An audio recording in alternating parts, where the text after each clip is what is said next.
Welcome to LTWS Backstage Chronicles, where we take you behind the scenes of the Little Theater of Winston-Salem. I'm your host, Jessica Perry, and today we're diving headfirst into the wonderful, chaotic world of the Mystery of Edwin Drood. In this episode, Whodunit and Who's with Who, we'll explore the hilariously tangled relationships, outrageous characters, and musical mayhem that make Drood such a one-of-a-kind theatrical experience. We're also excited to share that this production is sponsored by First Citizens Bank. I'm joined today by Director Kate Carson-Gronner. Did I pronounce that correctly? Yes. Yay! And cast members Ashley Pearson, Hi. John Galas, Hello, and Heather Levinson, who will be joining us in just a moment. Together, we'll talk about the joyful chaos of this musical mystery, what makes the show so unique, and why audiences should prepare for plenty of surprises along the way. Before we get started, don't forget to subscribe to LTWS Backstage Chronicles on your favorite podcast platform so you never miss an episode. And if you enjoyed today's episode, please leave us a review. It helps us grow our theater community and share these stories with even more listeners. Now, let's step into the mystery and try to figure out who's with who. I'm against you all. knew it. We knew it. So I just want to do a little bit of roundabout. And oh, yes, Heather is here. Perfect timing. Hello. We're just in Hello. time to do a roundabout so everybody can introduce themselves. I'm going to start with my left with Ashley Pearson. Say a little hello. Hello, I'm Ashley Pearson. I'm playing Edwin Drood in this fabulous mystery musical. All right, yes. Hi, I'm Heather Levinson, and I'm playing the Princess Puffer. I'm Kate Carson-Gronner, and I am the director. And hello. I am John Galas, and I am playing the chairman, a.k.a. William Cartwright. So let's talk about the chaos and the mayhem that is the Mystery of Edwin Drood. There's a lot of it. Well, first of all, almost everyone plays multiple roles because there is a play within a play. And even within that play, some people play multiple characters. So me personally, I've just been having head spinning times calling people by their actual name, their actor within the show name, or their character within the play name. So anytime we're at rehearsal, just get ready to be called multiple things because that's probably what I'll say. Or just point and snap because my mind is completely gone. Feels like a mom trying to call her children, whatever children's name. John, Sarah, Yes. Tim, one of you. Whichever Well, we you have are. like You know who actor I'm calling. John and then character John played Yeah. by different, there's John Jasper and then there's John or I call him Jasper or Jaspy or Clive. Crispy. Crispy, Chris Sparkle. That's a good nickname. Well, it also made learning everyone else's names a little bit harder, and I feel like I'm terrible about that anyhow. And then all of a sudden, it's like, oh wait, I have to learn your character's actual name, name, your yeah. actor's character name, and then who you actually are. And I feel like I heard actor and character names way more than I had to keep referring to the cast list. I was like, okay, who's this person? All right, now I know. Click, click. This Thank you, is a pretty technology. solid cast, too. It's stacked. Yeah. It's one of those things you'll be getting ready for the closing performance and you finally got everybody's names right. That's the goal. Closing night. Yes. Yeah. Who are you? John, nice to meet you. Yeah, that's me. Hi. Ashley. So proud of you. Thank you.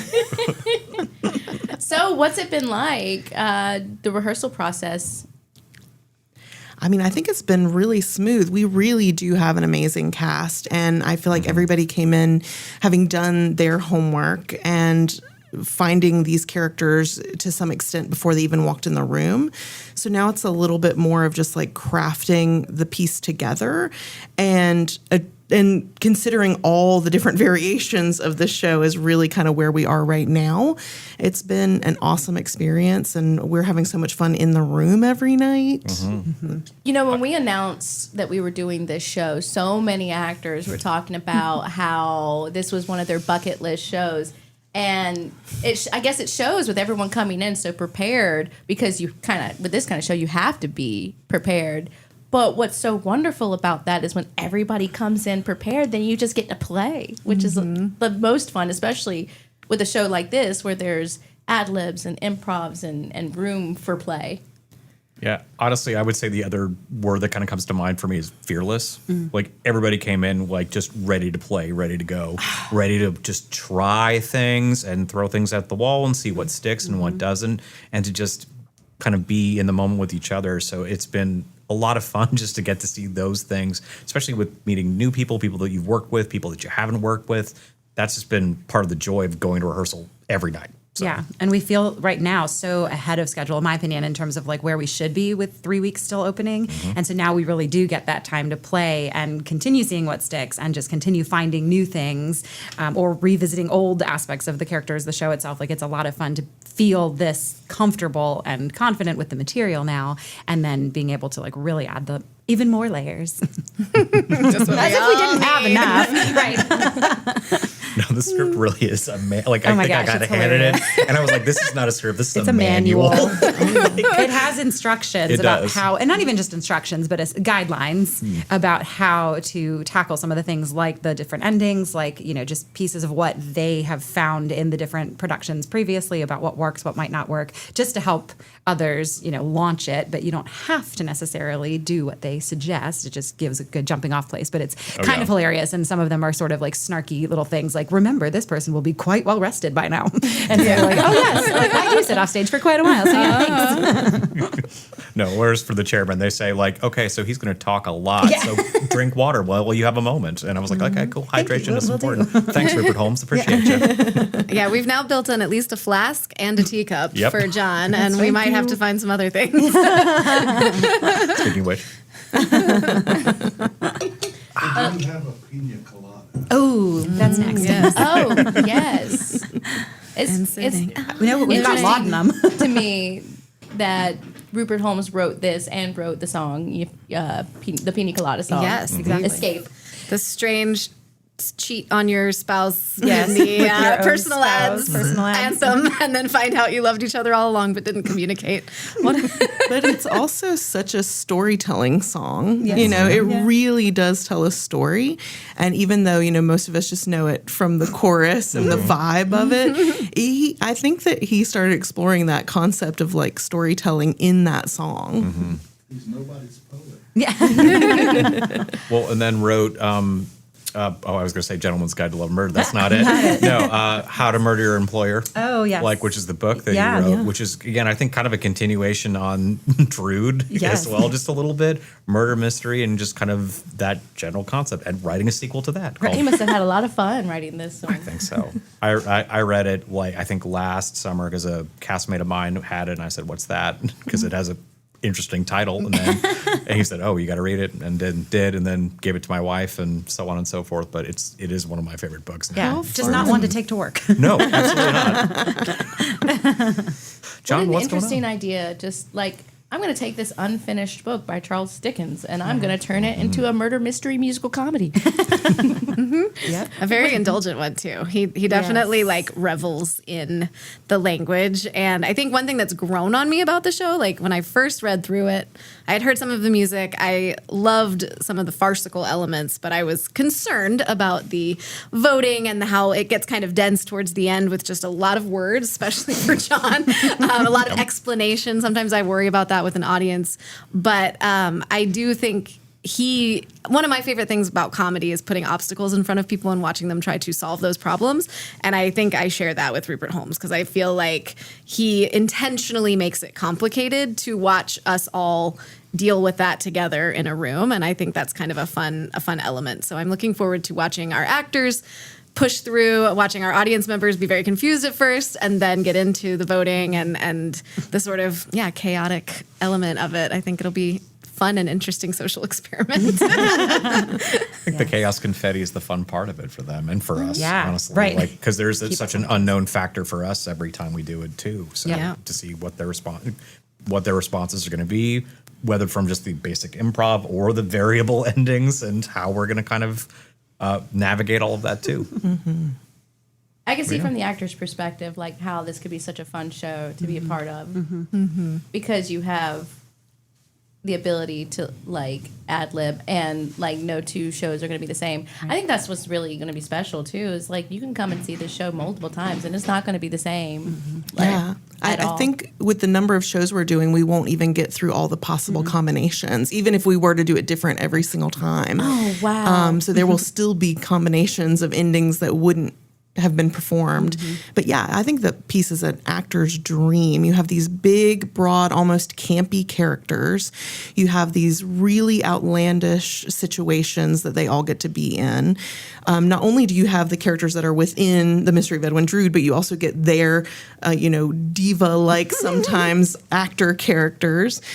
And then on top of that, you get audience interaction, which I think I, as an actor, really enjoy because it creates such a different layer in the show. And then you also get the challenge, the delicious challenge of figuring out how the show is going to end every night. I can't think of a better combination of things for an actor that wants to be challenged, that wants to do something different than your standard show. And That the sounds music, fun. and the music is complex and at times very beautiful, at times very silly. It also kind of runs the gamut musically. So for someone who wants to do a patter song, you probably get to. If you want to do a ballad of some kind, you probably get to. There's a lot of different. It almost feels like a checklist in some ways, but a really fun way. I got to include all this in my big musical. Right. And it's very catchy. I mean, it's clearly written by someone who understands how to write a hit song, because the songs stick with you. Like Escape.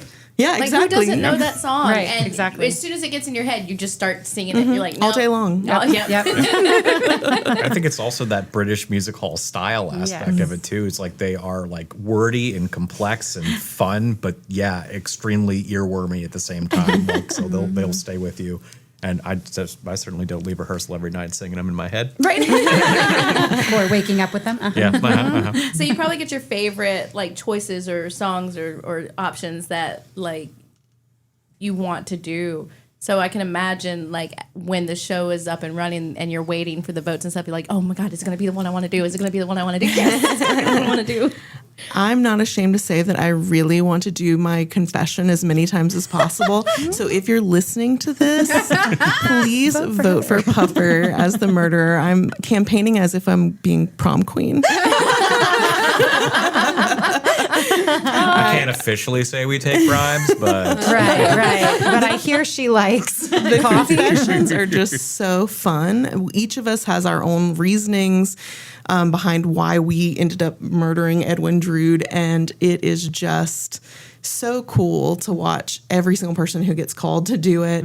I think my personal favorite is actually Rosa Bud's. I love her confession, but you should still vote for me. Just come multiple times. Just come again and vote for Jesse on that night. they're all fun. Yeah, seriously. are I very mean, They really are.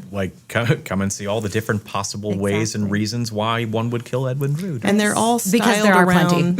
They're all styled around other songs that those actors have kind of sung in the course of the evening. So they're each different musically.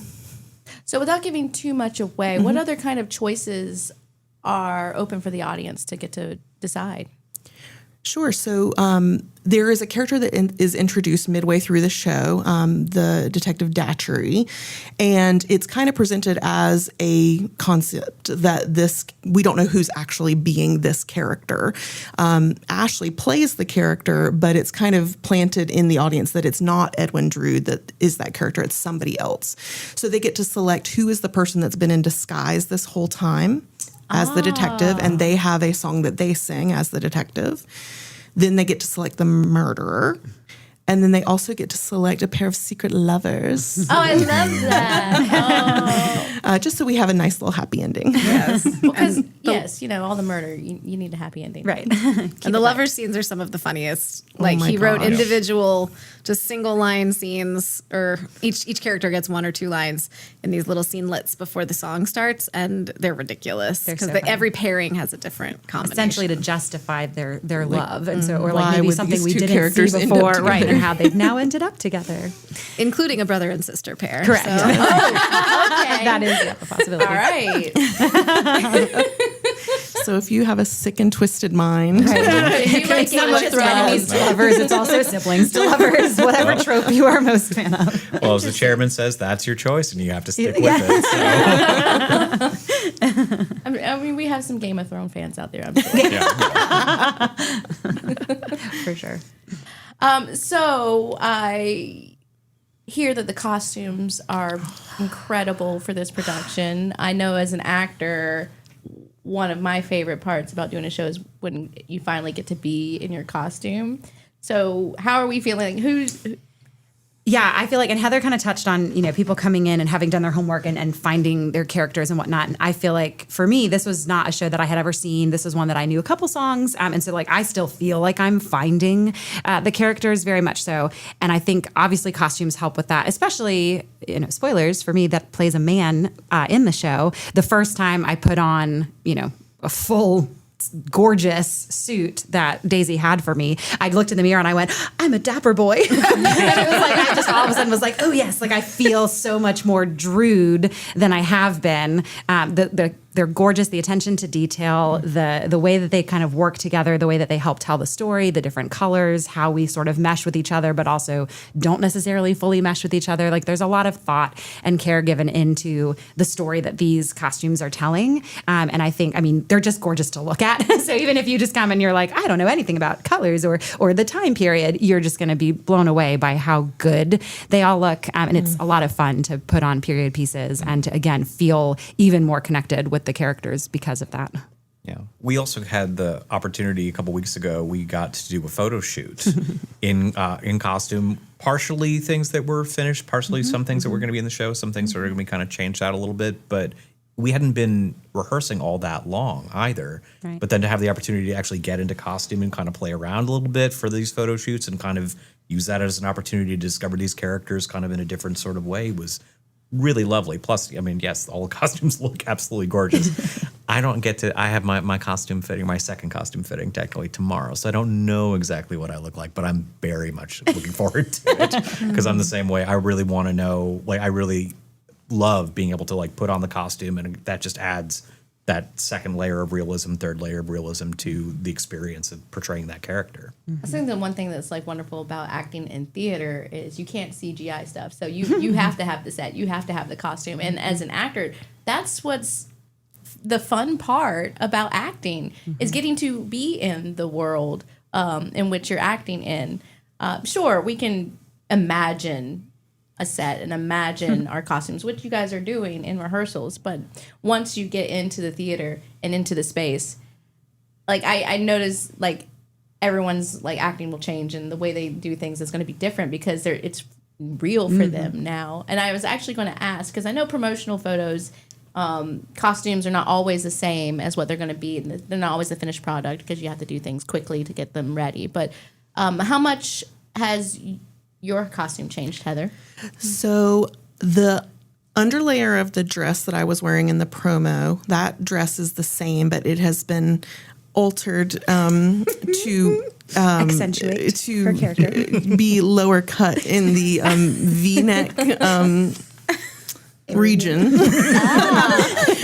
Decolletage is being featured prominently. Decolletage may be a little higher up than what we're talking, but so that has been added, and then my corset has been changed to be it's black and white polka dot. Ooh. And what I love so much about Daisy, who is just such a master, our costume designer, is we put on this costume and I looked in the mirror and I thought, great, I love it. It's perfect. Mm-hmm. And then she said, awesome. I also want to do this and this and this and try on this belt. And here's the gloves and here's the wig and here's the hat. Mm-hmm. And just the amount of layers and Ashley was saying, just the thought that went into it. By the end, because I had my final fitting a few days ago, just looking in the mirror, I'm like, there she is. There's the character that I've wanted to play for years and years and years and years. I actually found in my memories on Facebook a post from 5 years ago that I posted trying to manifest this show for myself. So, that's awesome. So it's just really, really cool to see. I know, right? Yeah, you are all welcome. Yeah.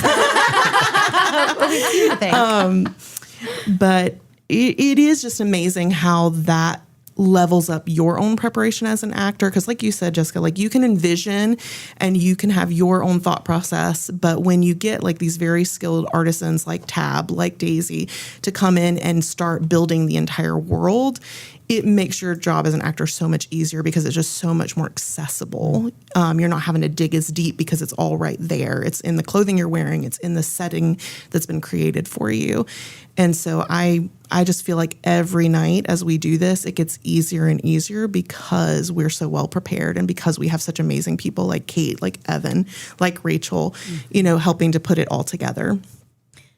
So do y'all have any fun, like, rehearsal stories? Have you guys spent any time outside of rehearsals? What's been it like getting to know each other as a cast? Well, it's fun, when your building is under construction. You know what? It We've helps had with quite the an adapting. adventure. Yeah.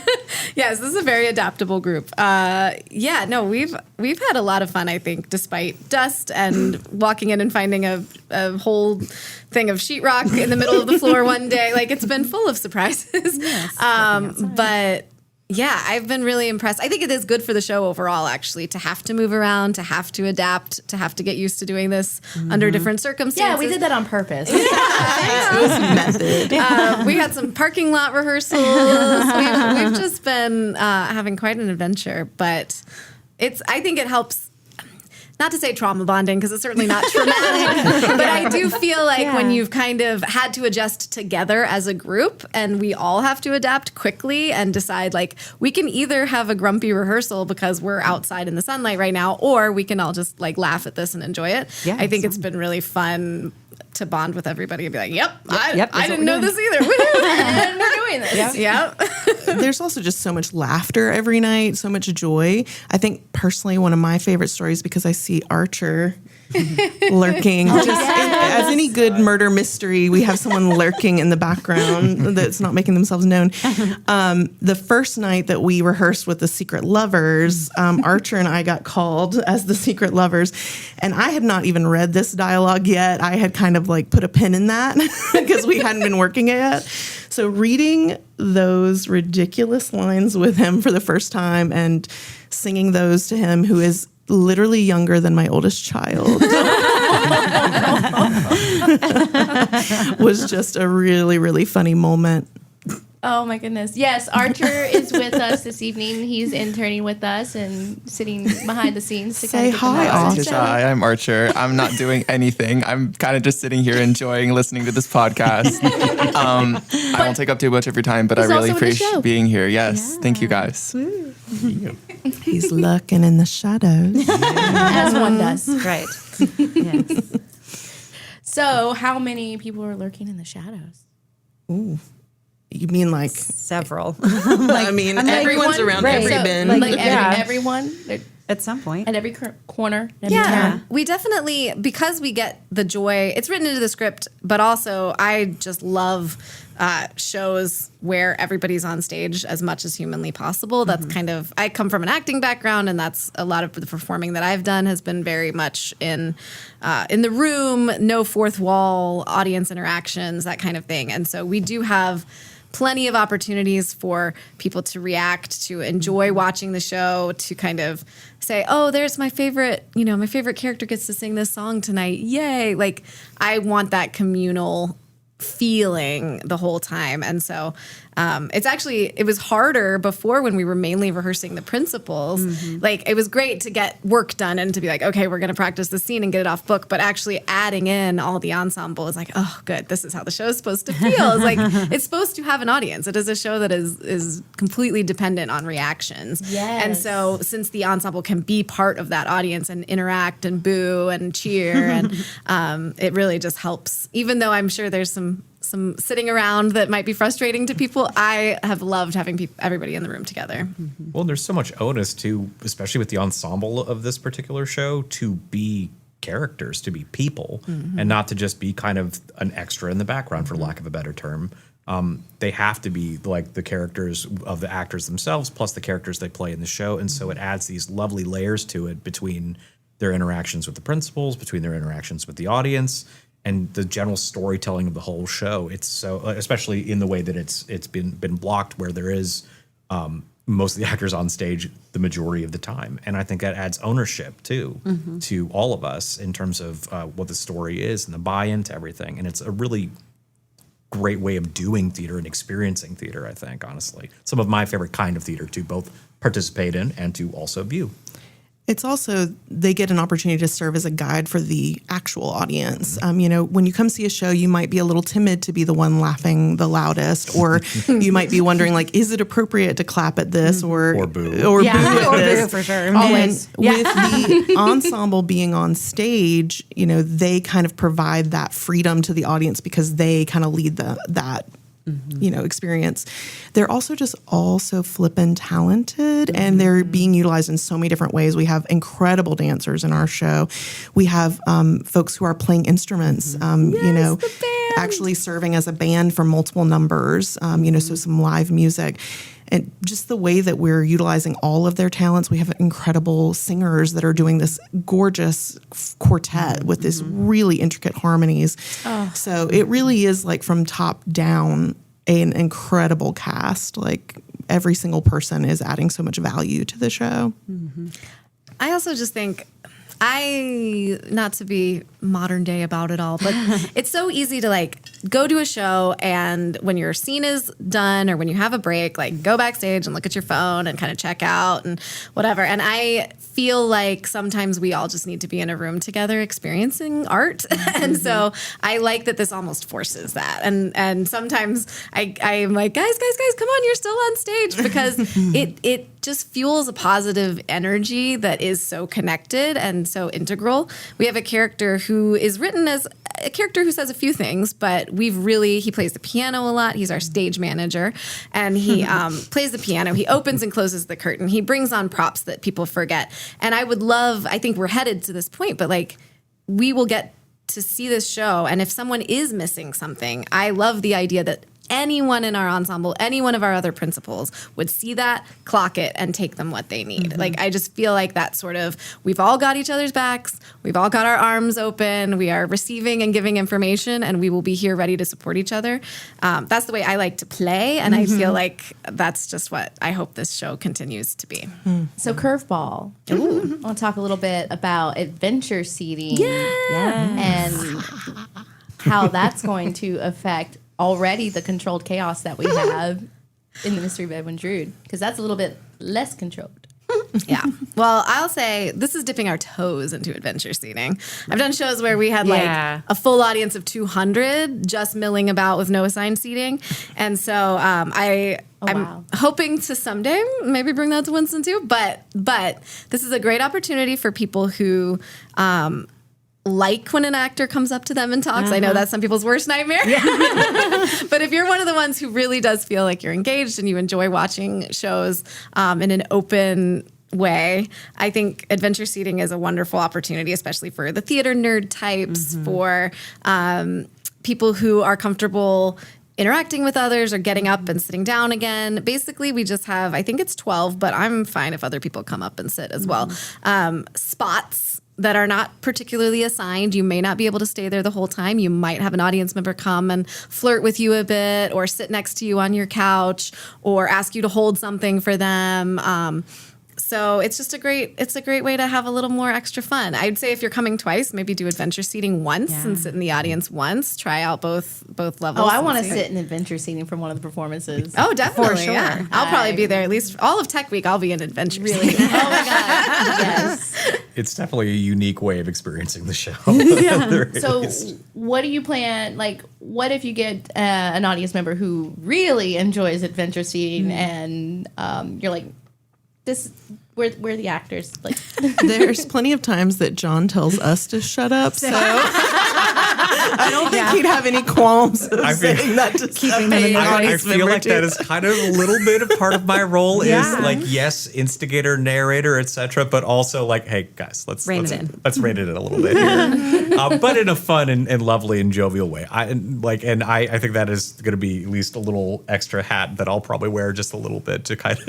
As if you don't have enough. I love all the hats. I love all the things. The chairman gets to be like the elementary school principal a little bit, where it's like, no, I'm your buddy. I'm your pal, I'm your buddy. Stop that right now. Okay, come on, let's still go. We're your buddies, we're buddies. So I think there's a level of authority that, I mean, I think it would be, I don't expect anyone to be beyond the pale in that regard. If somebody steps out for a minute, we have people who can. John, we have our stage manager, and if worst case scenario, yes, we have our actual stage manager for the show who can get involved, but I don't think it would ever get to that point. So who is the most mischievous cast member? Probably Logan. Logan. Yeah. Yeah. No, Logan is a gem. Like, honest to God, like one of my favorite people in this cast. I mean, in a cast of lovely people.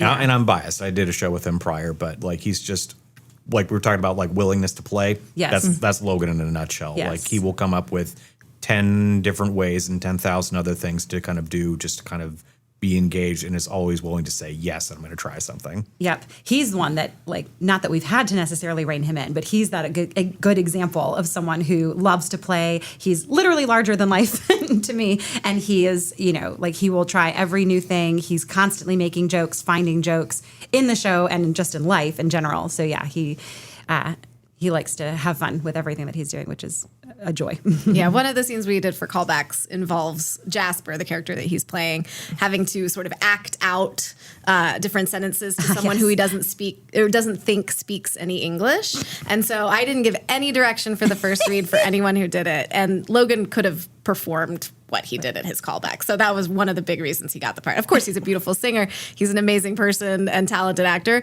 But just the fact that he came in ready to be ridiculous, to be, because that's a part where the character is humiliating himself. And I love people who are willing to just completely embarrass themselves for theater. And so, yeah, he won me over very much so. My favorite phrase on that is sacrifice my dignity on the altar of comedy. Yeah. I think I had a lot of people in our cast like to do that. I love that. Yes, You can steal it. You're welcome to it. I will use that. And I always promise that I will embarrass myself just as much as I ask anyone else to embarrass themselves. So I'm always up dancing around being weird, and I just expect the same from everybody. Yep. I was that clumsy kid that would do massive embarrassing things in front of a huge group of people. So I had to learn very quickly to just lean in.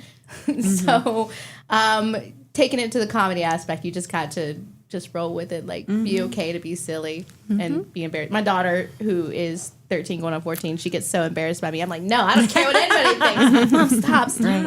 No, I'm going to be... But that's the fun of it all. Yeah, exactly. Yeah. Like that's Leave what your you're dignity willing at to the go door. to. Yeah, leave your dignity at the door. And that's where you find the really fun stuff. I mean, for both yourself, the joy that you find in doing the part yourself, or for audiences as well. Like, I mean, if you're having a good time, then they're having a good time as well. And I think that's such a thing that you don't get to see like out in the world a whole lot. So I think it's such a lovely thing that theater provides in general, and especially this show. Yeah, for sure. What's wonderful about live shows is the energy that you get, the audience gets from the actors, that the actors gets from the audience, that they play so much into one another. So all theater is like that, where the audience doesn't, like most people who aren't theater informed don't realize that, like, when you come to see a show, you're not just coming to see a show, your energy is felt. And so the more you give, the more the actors give, and vice versa. But especially with this show, where it's so important to have the audience participation, and there's like breaking of the fourth wall and like ad-libbing and improving. And so no two shows are going to be the same for this. I'm really excited. Like, I don't know how many times I'm going to come and see the show. A good amount. Every time. I know I got invited to a baby shower party kind of thing one of the nights of the shows, and I was like, I mean, I don't have to be there. I'm not in the show, but I was like, can I not see the show? Right. You have to see that night's to, ending. Yeah, I guess I need to start processing the fact that I will not always be there. We'll know you're not there because we will not hear your laugh. I know. Hold on a Is second. not there. Well, if we're lucky, the audience will be laughing so loud. Exactly. Well, I think also to speak to that, there can be, and I don't like this element of theater, I think it happens more when it's like a very dramatic play or a tragedy. There can be an almost like animosity or challenge between an audience and an ensemble if the material is very difficult and the audience is maybe not quote unquote respectful, or if a phone goes off. You know, you've all seen the Broadway videos of Patti LuPone screaming at someone, and I love her, and I understand the frustration. But what's great about this show that you don't always get to enjoy is that if something like that happens, we are already breaking the fourth wall. John or any of the other actors can stop the show for a moment and say, Really? "What was that sound?" or "Oh, bless you," or whatever may come up. We are not pretending that the audience is not there, and we are asking them to not pretend that we are not there. So if we walk by you and say hello, we hope that they will look up and say hello as well.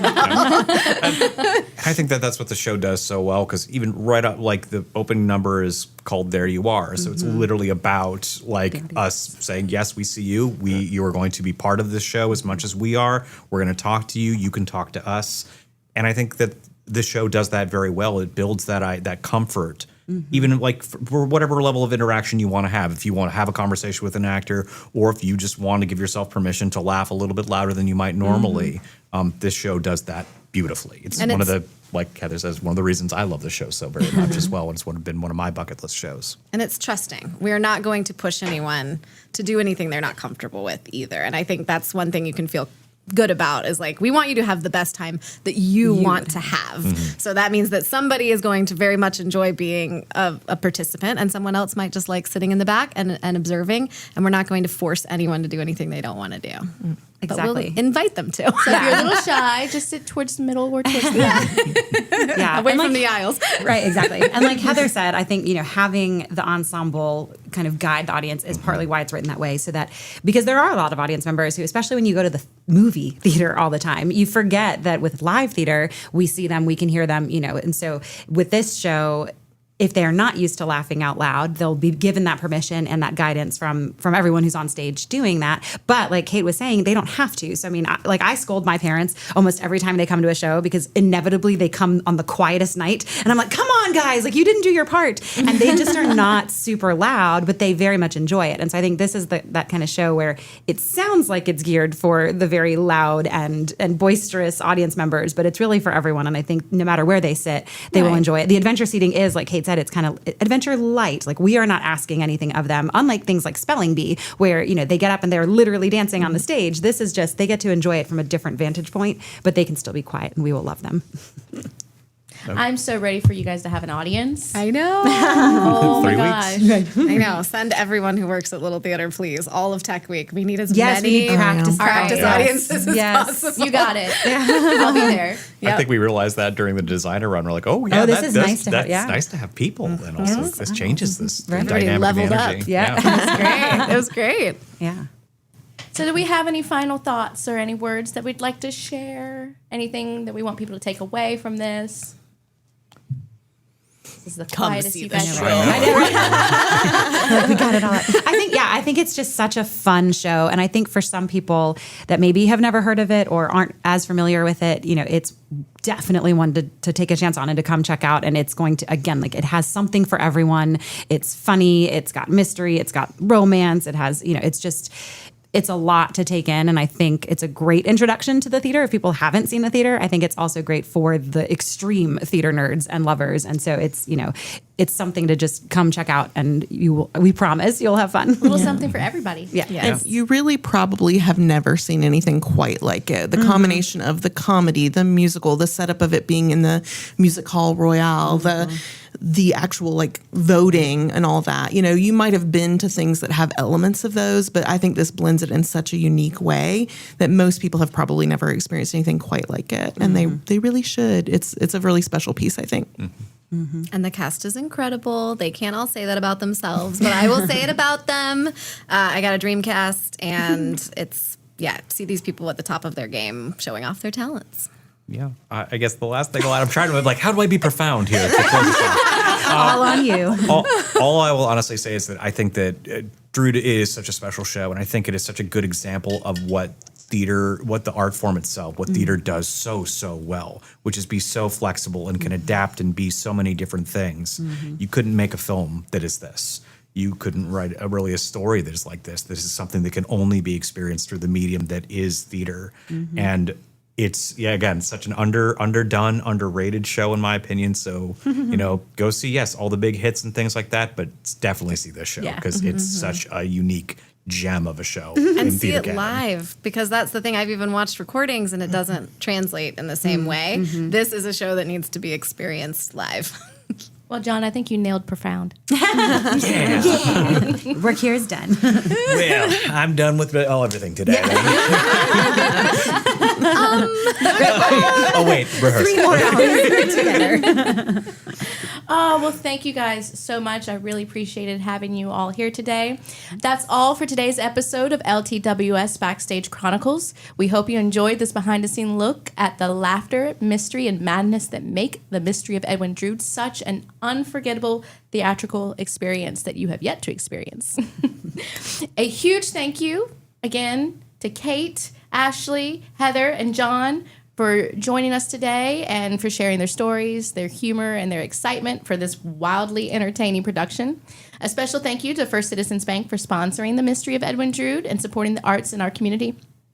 And remember, if you like what you heard, don't forget to subscribe, leave us a review, and share this podcast with your fellow theater lovers.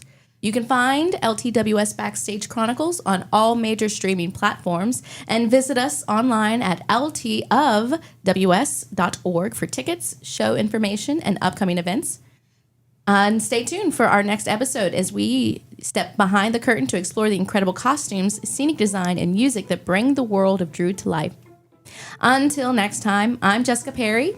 Thank you for joining us with the Little Theater of Winston-Salem, and a special thanks to our 91st season media sponsor, Such and Such Media, for helping us share these stories.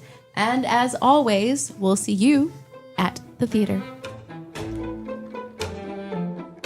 The views and opinions of this podcast are those of the contributor and not necessarily those of our distributors and hosting company. This podcast is copyrighted. Use of this podcast without express permission may result in alien blood-sucking plants taking over the world. You have been warned.